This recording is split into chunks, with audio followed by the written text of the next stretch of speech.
बैठक चल रही थी कि मुख्यमंत्री आवास पर प्रभारी मंत्रियों की, वो बैठक खत्म हो चुकी है और सभी मंत्री जो हैं इस वक्त बाहर निकलते हुए मुख्यमंत्री आवास से यहाँ तस्वीरें हम लगातार दिखा रहे हैं। इसमें भी यहाँ पर देखिए हम बातचीत करने की यहाँ पर कोशिश करते हैं। सर बैठक में क्या हुआ? सर बैठक में क्या हुआ? बैठक में क्या हुआ? हाँ रुको। बैठक में क्या हुआ सर? उपचुनाव में विशेष रूप से चर्चा हुई। जिस प्रकार से हम आजमगढ़ और रामपुर जीते थे उसी प्रकार से 10 उपचुनाव जीतेंगे। चलो। हाँ, तो देख रहे हैं उपचुनाव को लेकर ये सुरेश खन्ना थे वित्त मंत्री, उन्होंने साफ कहा कि उपचुनाव, विधानसभा उपचुनाव को लेकर बैठक हुई थी और जिस तरीके से आजमगढ़ उपचुनाव जीते, रामपुर उपचुनाव जीते, उसी तरीके से जीत हासिल हो 10 विधानसभा उपचुनाव में, इसको लेकर चर्चाएं हुई है। मंत्री लगातार बाहर निकल रहे हैं, तस्वीरें हम लगातार दिखाते रहेंगे। मंत्री जैसे जैसे बाहर निकलेंगे हम उनसे बातचीत भी करेंगे। फिलहाल सुरेश खन्ना यहाँ से निकल चुके हैं, स्वतंत्र देव सिंह यहाँ से निकल चुके हैं, आशीष पटेल निकल चुके हैं और भी मंत्री यहाँ पहुँच रहे हैं, उनसे भी हम बातचीत करने की कोशिश करते हैं। अब देखना है कि कौन से मंत्री यहाँ से निकल रहे हैं, इनसे हम बातचीत करने की कोशिश करते हैं। देखिए कानपुर से एक यहाँ पर मंत्री है। हाँ सर क्या रहा बैठक में अंदर? मैंकेश्वर शरण सिंह है, ये मैंकेश्वर शरण सिंह। सर क्या कहेंगे? क्या हुआ बैठक में? सर मैंकेश्वर जी क्या हुआ बैठक में? मैंकेश्वर जी क्या हुआ बैठक में? मैंकेश्वर सिंह फिलहाल चुप्पी साधे हुए हैं, वो कुछ नहीं कह रहे हैं, लेकिन बैठक खत्म हो गई है। एक एक करके सभी प्रभारी मंत्री जो हैं इस वक्त बाहर निकलते हुए मुख्यमंत्री आवास से। और अगर हम बात करें तो ये बैठक 11 बजे शुरू हो गई थी और 12:15 बजे तक बैठक चली, मतलब 1.25 घंटे। अभी एक और मंत्री आ रहे हैं, उनसे भी हम यहाँ बातचीत करने की कोशिश करते हैं। उनसे भी हम बातचीत करने की कोशिश करते हैं। यहाँ पे सर क्या था? देखिए फिलहाल जितने मंत्री बाहर निकल रहे हैं वो चुप्पी साधे हुए हैं, वो मंत्री कुछ नहीं कह रहे हैं।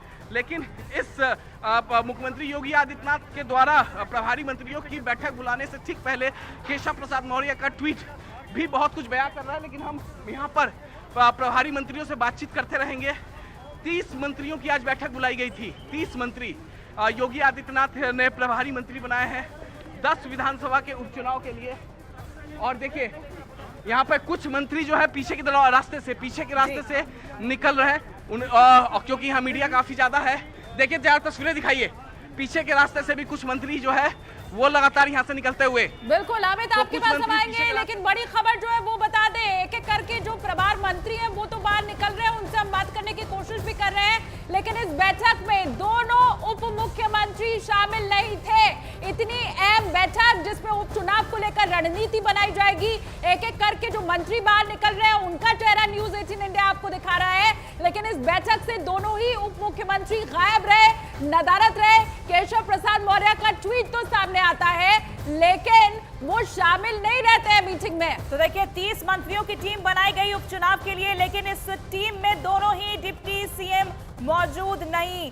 तस्वीरें लगातार दिखा रही है, मीटिंग जो थी वो खत्म हो चुकी है। 11 बजे शुरुआत हुई थी इस मीटिंग की और अब से कुछ देर पहले ये मीटिंग खत्म हुई है। लेकिन सबसे बड़ी जानकारी यही है, गौर करने वाली बात यही है कि 30 मंत्रियों की टीम जो सीएम योगी ने बनाई थी उसमें यहाँ दोनों डिप्टी सीएम शामिल नहीं थे। तो क्या उत्तर प्रदेश में क्या चल रहा है इस वक्त, इस पर सबकी निगाहें बनी हुई है। संगठन वर्सेस सरकार देखने को मिल रहा है। केशव प्रसाद मौर्य ने एक बार फिर से दोहराया है, एक्स पर उनकी तरफ से पोस्ट ये सामने आया कि संगठन सरकार से बड़ा है।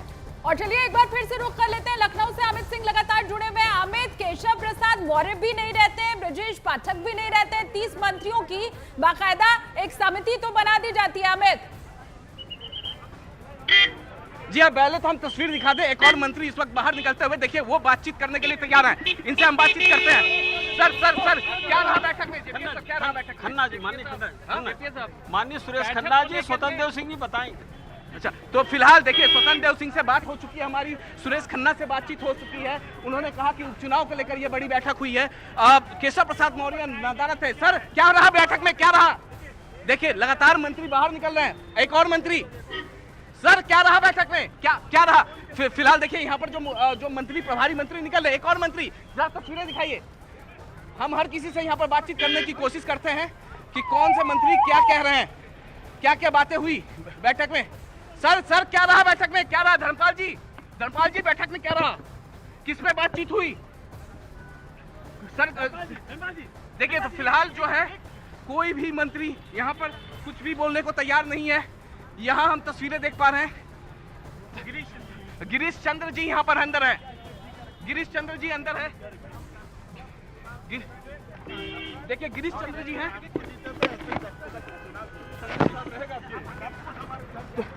तो लगातार संगठन को लेकर बैठक हुई, लेकिन फिलहाल जो है, जो तस्वीरें दिख रही हैं यहाँ पर, केशव प्रसाद मौर्य दिल्ली में है, वो नहीं पहुंचे। वो इस बैठक से ठीक पहले एक ट्वीट करते हैं और कहते हैं कि सरकार से बड़ा संगठन होता है। डिप्टी सीएम ब्रजेश पाठक लखनऊ में ही मौजूद हैं, लेकिन वो इस बैठक में नहीं रहे और 30 मंत्रियों की बैठक बुलाई गई थी और तकरीबन 1.25 घंटे तक ये बैठक यहाँ पर चली है। जी ठीक है अमित, लौटेंगे आपके पास। हमारे साथ न्यूज 18 इंडिया के हमारे सहयोगी अमिताभ सिन्हा भी जुड़े हुए हैं, उनका रुख कर लेंगे। अमिताभ, ये बैठक बहुत खास थी, लेकिन सबसे बड़ी बात की ये टीम जिसमें 30 मंत्रियों को शामिल किया गया था, उसमें दोनों ही डिप्टी सीएम मौजूद नहीं थे और बैठक खत्म होने के बाद जब मंत्री बाहर निकल रहे हैं तो कुछ भी बोलने से बच रहे हैं। क्या निर्देश उन्हें दिया गया है? देखिए, जो मंत्री और अंदर केशव मौर्य ने जो शगुफा छोड़ा था बंद कमरे के भीतर, उसके बाद सारे मंत्रियों ने अंदर बोल दिया है, जिलाध्यक्षों ने अंदर बोल दिया है। मुझे लगता है आला कमान का संदेश चला गया, पार्टी फोरम में अपनी बातें रखें।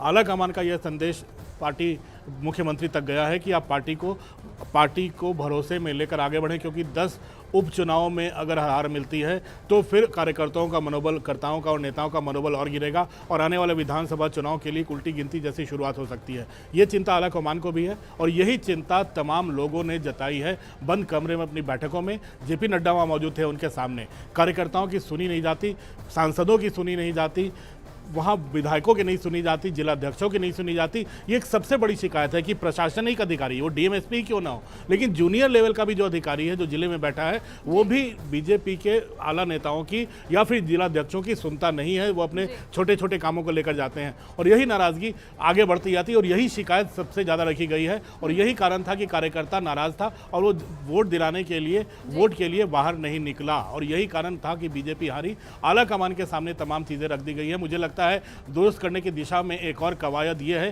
कि आज योगी जी ने इतने मंत्रियों की बैठक बुलाई है। 10 उपचुनाव के लिए मेहनत अब शुरू कर रहे हैं सब। हाँ। लेकिन सबसे बड़ी चिंता इस बात की है, मेहनत शुरू कर रहे हैं अमिताभ जी, लेकिन इस मेहनत में, स्ट्रैटेजी में क्या उप मुख्यमंत्रियों की जरूरत नहीं होगी? उप मुख्यमंत्री का गायब भी रहना और दोनों ही उप मुख्यमंत्रियों का टीम में शामिल ना रहना, दो चीजें साफ हैं। एक देखिए, तालमेल की कमी पहले भी दिख रही थी। केशव मौर्य पहले भी कई चीज़ों को लेकर आवाज़ उठाते रहे हैं, आला कमान से अपनी शिकायतें करते रहे हैं। ब्रजेश पाठक की भी बातें खुलकर सामने आई हैं। तो मुझे लगता है अगर केशव मौर्य दिल्ली में है, ब्रजेश पाठक वहाँ हैं, लेकिन सब संगठन की बात कर रहे हैं, तो संगठन को जिताने के लिए सबको एकजुट होना पड़ेगा। कम से कम मुख्यमंत्री को अब डीएम, एसपी, चाहे जितने भी जो उनके अधिकारी हैं नीचे के लेवल तक, उनको ये संदेश ये सरकार से जाना देना ही पड़ेगा कि आप कार्यकर्ताओं की सुने। अगर कार्यकर्ताओं की नहीं सुन रहे हैं तो मुश्किलें पार्टी के लिए बढ़ेंगी, पार्टी की मुश्किलें बढ़ेंगी तो सरकार की मुश्किल बढ़ेगी। और ये बात मुझे लगता है इस झटके के बाद समझ में आने लगी होगी सबको। लोकसभा चुनाव के झटके के बाद आला कमान भी इसीलिए हरकत में आया और इसीलिए पार्टी अध्यक्ष जेपी नड्डा वहाँ पर पहुँचे हैं। इसलिए नहीं पहुँचे हैं कि वहाँ पर सब कुछ ठीक ठाक है और पार्टी में सब ठीक कर देंगे। जाकर बैठकर लोगों की बातें सुनना पार्टी अध्यक्ष का ये बड़ा संदेश देता है पूरे के पूरे राज्य में, क्योंकि एक्सटेंडेड कार्य समिति है। कार्य समितियाँ सामान्य तौर पर इतनी बड़ी नहीं होती जहाँ 3000 लोग, 4000 लोग आ जाएं। उत्तराखंड में भी हुई है, बिहार में भी हुई है, तमाम राज्यों में हो रही है, बिहार में होने वाली है, झारखंड में होने वाली है। तो हर राज्य में जहाँ पे थोड़े झटके लगे हैं या फिर झटके लग सकते हैं, वहाँ दुरुस्त करने की कवायद शुरू हो गई है। प्रधानमंत्री मोदी का भी पहला एजेंडा है कार्यकर्ताओं का मनोबल बढ़ाना और संगठन को दुरुस्त करना, ताकि आगे आने वाली लड़ाई में फायदा हो सके। क्योंकि अगर यूपी का हाल है जो कार्यकर्ताओं की नाराजगी, अगर यही हाल रहा तो पार्टी बदहाल हो जाएगी। और केशव प्रसाद मौर्य का वो बयान भी अमिताभ यहाँ पर गौर करने लायक है, जिसमें उन्होंने कहा था कि उनके आवास के जो दरवाजे हैं वो सबके लिए खुले हुए हैं।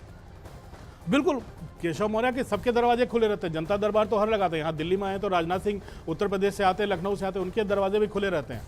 कोई भी सांसद हो, वो जब लोकसभा से जीत के आया, उनके दरवाजे तो खुलने ही है, क्योंकि आप जनता के प्रतिनिधि हो, आपको जनता की सुननी है। तो अगर दरवाजे खुले रहते हैं और लोगों की मदद करने में बहुत ज़्यादा अंतर होता है। अगर चुनाव में भी अगर जिला प्रशासन अगर बहुत ज़्यादा बहुत ज़्यादा मनोबल बढ़ाने वाला न रहा हो, तो नेगेटिव हो गया हो, वो भी पार्टी के खिलाफ ही जाता है ना। लेकिन जहाँ तक बीजेपी की कार्यशैली जो समझते हैं, संघ की कार्यशैली जो समझते हैं, ऐसे झटके के बाद ऐसे बदलाव नहीं होते हैं। बीजेपी में बदलाव आराम से होते हैं, सोच समझ कर होते हैं, ऐसे झटके वाले बदलाव नहीं होते हैं। इससे ज़्यादा आला कमान कुछ ज़्यादा संकेत नहीं दे सकता कि अब संगठन को दुरुस्त करने के लिए उन्होंने प्रक्रिया शुरू की है। जैसे जैसे जहाँ जहाँ जो गैप नज़र आएगा वो भरते जाएंगे।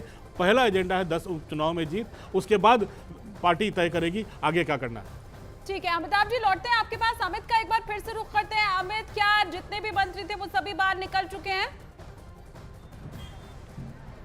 जी हाँ, बिल्कुल। देखिए, जितने भी मंत्री अंदर थे ऐसा लग रहा है कि सभी यहाँ से बाहर निकल गए हैं, क्योंकि कुछ ही मंत्री जो हैं फ्रंट गेट से बाहर निकले हैं, बाकी सभी मंत्री जो हैं वो पीछे के गेट से वो बाहर निकले हैं। जब मेरी जेपीएस राठौर, जो कि इंडिपेंडेंट मिनिस्टर हैं, जब उनसे मेरी बातचीत हुई तो उन्होंने कहा कि 2 लोग ही केवल मीडिया से बात करेंगे, एक स्वतंत्र देव सिंह और दूसरा सुरेश खन्ना। सरकार के सबसे वरिष्ठ मंत्री हैं, मुख्यमंत्री योगी आदित्यनाथ के बाद वो हैं वित्त मंत्री हैं, संसदीय मंत्री हैं। यानी अंदर से साफ निर्देश दिया गया था मुख्यमंत्री योगी आदित्यनाथ की तरफ से कि अगर मीडिया से बात करनी है तो स्वतंत्र देव सिंह निकलेंगे, बात करेंगे, और सुरेश खन्ना बात करेंगे। स्वतंत्र देव सिंह बाकायदे अपनी गाड़ी से नीचे उतर के उन्होंने बातचीत की। उन्होंने कहा कि उपचुनाव में जीत का मंत्र यहाँ दिया गया है, और साथ ही साथ उपचुनाव किस तरीके से हम आजमगढ़ को जीते थे, किस तरीके से हम रामपुर को जीते थे, तो उसी स्ट्रैटेजी को आगे बढ़ाते हुए हमें 10 विधानसभा सीटें पर जो उपचुनाव होने हैं उस पर जीत हासिल करनी है। इस पर बातचीत हुई है, इस पर मंथन हुआ है, और ये मंथन 11 बजे से 12:15 बजे तक हुआ है, यानी 1.25 घंटे ये मंथन चला है। तो केवल सुरेश खन्ना और स्वतंत्र देव सिंह ने मीडिया से बातचीत की है, और इसके अलावा बाकी जो हैं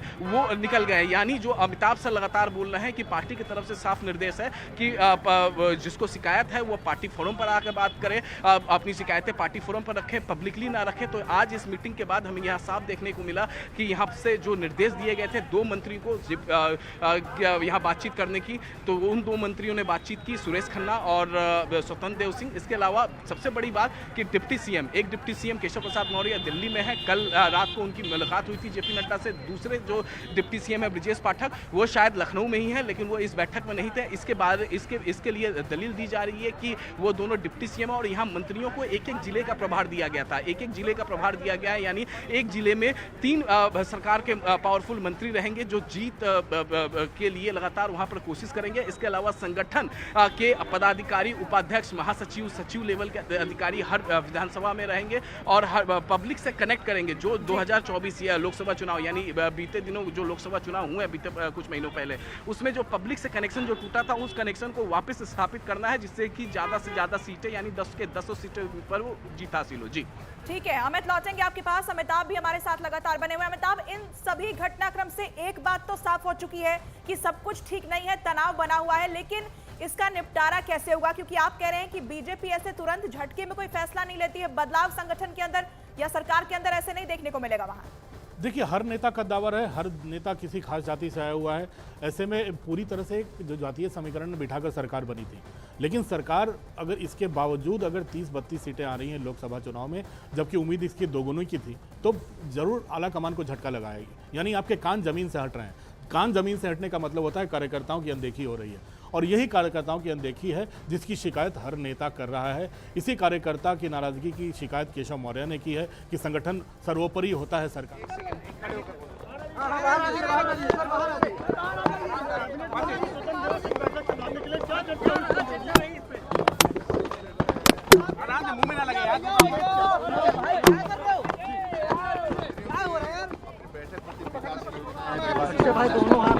बाढ़ है और ये सभी की चर्चा होती है। भाई नीचे करो भाई, सरकार क्षेत्र का डेवलपमेंट है, आगामी 10 और 10 के 10 इतना है विधानसभा, इसलिए उस पर भी चर्चा हुई। बाकी अपने बाढ़ की समस्या से लेकर संगठन की तरफ से कौन मंत्रिमंडल की बैठक, संगठन के लोग नहीं थे, मंत्रियों की। चुनाव को लेकर भी चर्चा हुई है, उसमें चुनाव की भी चर्चा हुई। अच्छा, नेतृत्व परिवर्तन को लेकर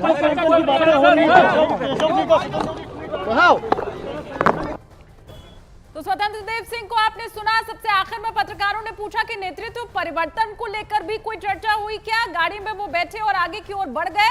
उनकी तरफ से कहा गया कि उपचुनाव को लेकर मीटिंग में चर्चा हुई है और ये मंत्रियों की बैठक थी, संगठन के लोग इसमें शामिल नहीं थे, क्योंकि पत्रकार ये जानना चाहते थे कि मंत्रियों के अलावा, क्योंकि संगठन वर्सेस सरकार की बात हो रही है, तो क्या संगठन का भी कोई शख्स अंदर मौजूद था क्या?